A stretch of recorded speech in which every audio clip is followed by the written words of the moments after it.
अभी आप सुन रहे हैं धर्मेंद्र निर्मलिया को माँ गायत्री रिकॉर्डिंग स्टूडियो।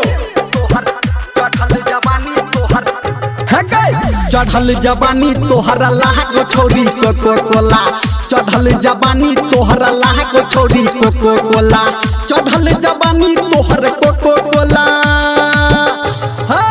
एना नहीं हो हमारा देखा के छोरी मन डोला, चढ़ल जवानी तोहरा लाग छोरी कोको कोला, चढ़ल जवानी तोहरा लाग छोरी कोको कोला।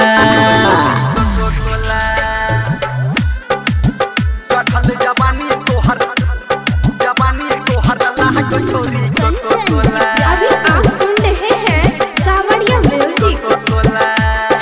गरमी में सबके तू को देबही ठंडा, तोरा ऐ जवानी के खुल जेतो भंडा।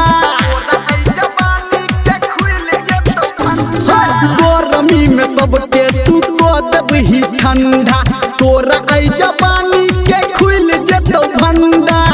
एना नहीं जवानी लगे घूम छोरी टोला टोला, चढ़ल जवानी तोहर भेल छोरी कोको कोला, चढ़ल जवानी तोहर लाग छोरी कोको कोला।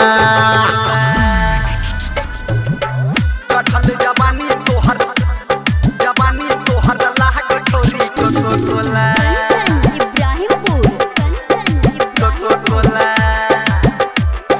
कर नहीं जवानी अपन एनी ओनी नाच गे, हमर छौरी लागल ये तोरे टापे आस गे। कर नहीं जवानी अपन एनी ओनी नाच गे, हमर छौरी लागल ये तोरे टापे आस गे। कहो धर्मेंद्र जान कहियो तो हमारा बोला, कहे छौ संजय गौतम कहियो तो हमारा बोला, राइटर सोना तू के बोला बोला। चढ़ल जवानी तोहर लाग छोरी कोको कोला, चढ़ल जवानी तोहर लाग छोरी कोको कोला, चढ़ल जवानी तोहर लाग छोरी कोको कोला।